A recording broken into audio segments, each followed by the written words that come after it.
Today I'm going to be speaking about the OSPCA Act application. Many of you may already be familiar with it. I've spoken about it on a couple of occasions. It's also received a fair amount of publicity in the media. Before I get into the details of that particular application, I thought I would describe to you a little bit the procedure that we're going through, the legal procedure. And the reason that I would like to do that is because what we're doing with the OSPCA Act can be done in a variety of other contexts as well. What we are bringing to the court is called an application. That's different than an action, which is something that most people would be more familiar with. An action would be a situation where you would be suing another individual, just as an example. So if you had some dispute over a contract or something along those lines, you could bring an action for the recovery of money or other damages or injunctive relief and these sorts of things. An action, however, is a fairly lengthy process, oftentimes taking a couple of years, if not longer. I'm involved with one in particular right now that is probably not going to be heard until after the 3-year anniversary that we've actually filed it. So it can take quite a long time.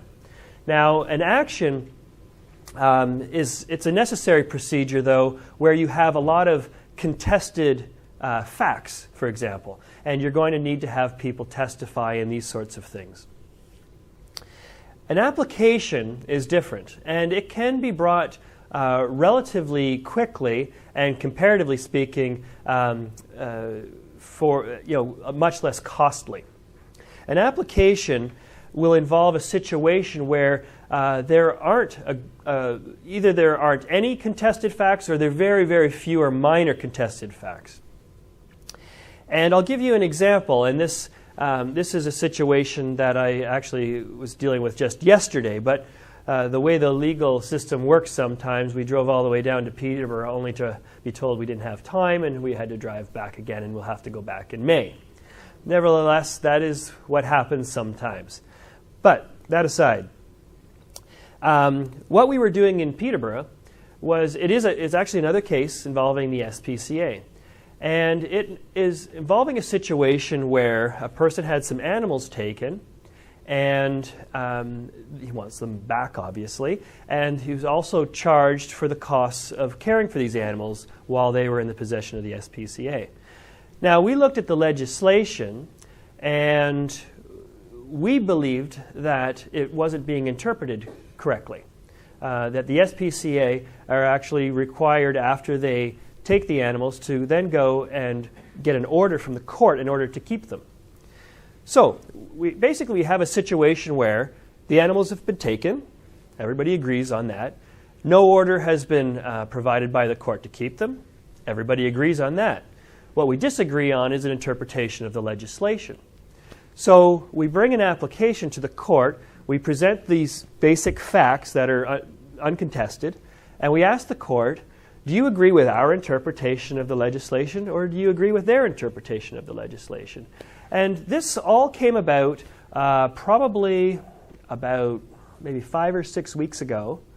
And, assuming we had the time yesterday to have it heard, it would have been dealt with in that relatively short amount of time.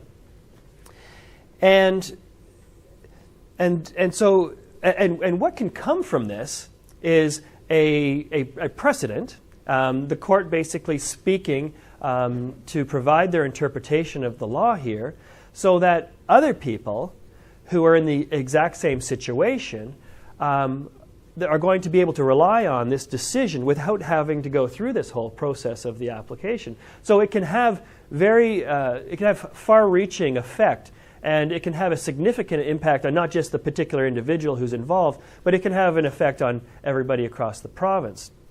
Now, I went through. The reason for me to explain this to you is because I would encourage you to start thinking about how this could work in other contexts, how it could work with respect to other legislation. For example, there's probably a few people in here who have had trouble with bylaw. And in particular, where bylaw is coming onto people's properties for the purposes of inspections, as they like to call it. These are basically warrantless entries, though. I mean, well, they are warrantless entries. There's a provision, it's interesting, in the Planning Act that provides authority for them to come onto your property for the purposes of an inspection. But what's interesting is, in order for them to sort of be allowed to come on your property without a warrant for an inspection, they have to have a reasonable belief that a bylaw has been contravened. Well, what's funny about that is there's well-settled case law that once you get past that sort of state of mind where you think that a law has been contravened, you've entered an investigation. Because once you hit that point, you're not going there to simply inspect. You're going there to basically collect evidence, right? So there's that provision in the Planning Act like that, and that's just one example of a piece of legislation where it is just dying for somebody to step up and take it to the court in the form of an application. And ask the court, in this particular situation with the Planning Act, I'd be asking the court to interpret this as, basically either prohibiting them from collecting evidence because that's not permitted without a warrant, or if there's no other way to interpret it, then it must be unconstitutional. And if that's the case, then it could be struck down effectively. And there are other laws out there like this as well. And what simply they need is a person, like I said, to sort of step up. When a person does this, they're putting their neck out. There's no two ways about it. They're putting their neck out there because, first of all, they'll be looking at incurring legal fees. And also, there's always a risk, if you lose one of these, that you have to pay legal fees from the other side. Now, there are ways to try and mitigate those risks, but there's no way to eliminate them altogether. Just the same, there are opportunities here. I like to describe it as a way for a person to create a legacy for themselves.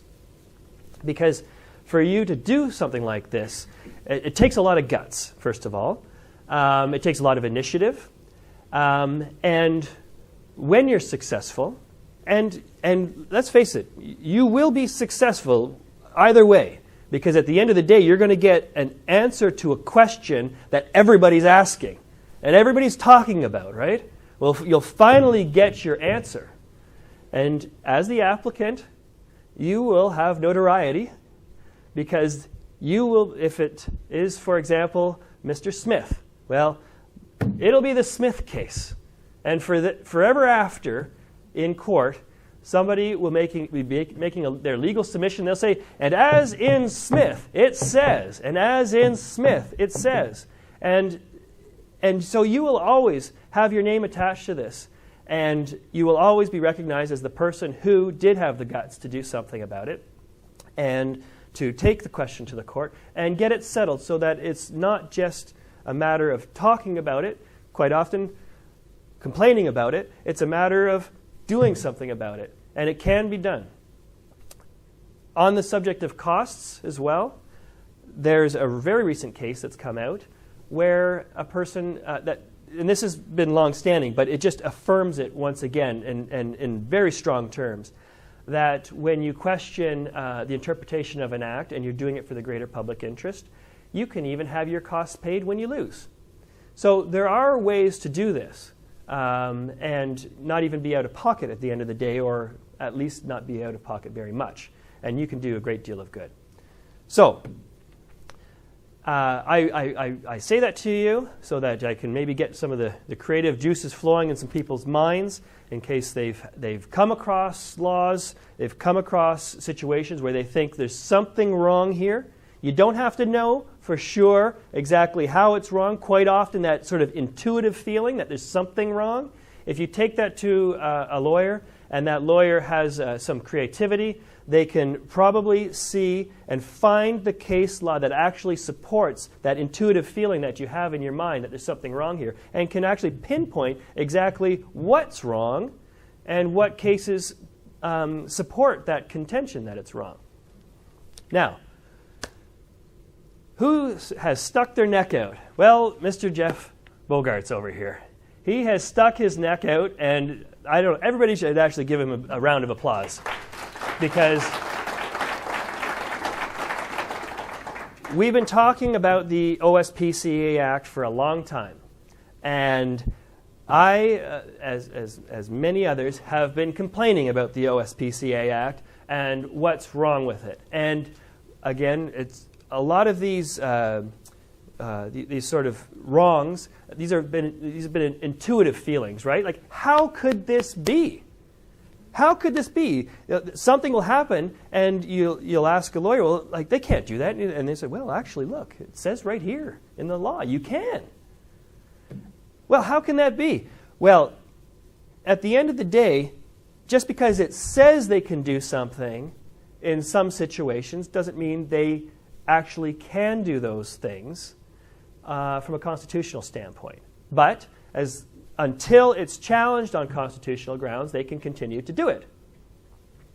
So, Jeff was the one who finally said, enough is enough. Let's stop talking about it and let's do something about it. And that's what we've done. So, the OSPCA Act application. It's been brought, Jeff, when did we bring that now? Last fall. So we're moving along on it. We've just got to the point now where we have most of our affidavit evidence. I can't remember if I explained that part of when I was describing applications, but rather than having, one of the reasons why you can move these things along relatively quickly is because you don't have to have people testify in court. You can have evidence brought in by way of affidavit. So we've got most of our affidavit evidence put together already. We have a couple more, at least 2, maybe 3 more affidavits to come. Once we have that, then we will put it together into what's called our application record, and that will form the evidentiary basis for our application. So that's going to be very, very soon. Write this down if you want to check this out too. There's a website dedicated to the OSPCA application, so if you want to follow along, one of the things that we agreed on from the start is that this wasn't going to be something that is going to be hidden from the public. All of the filings that we submit to the court, which are public record, so it's not like we're sharing anything that isn't available anyways, all of those filings, we're putting them online. And you can find that at fixthelaw.ca. And we have our notice of application and our notice of constitutional issue posted already. And as soon as we get the application record completed and filed with the court, it will go up there as well. And it will be some interesting reading for you all, because it will be including stories from particular individuals who have had rather interesting encounters with the OSPCA. And these incidents will be described to you by the actual individuals who experienced them, and they will be in sworn documents for those individuals. So if you ever wondered about the accuracy of reporting on these cases that you may have already heard about, wonder no more, because you are going to get it straight from the horse's mouth. So, fixthelaw.ca. So yes, we're at that stage of the process where we were going to have our evidence filed with the court, and it will be made available publicly very soon. Now, with any application, you may be dealing with a particular piece of legislation that has many, many problems.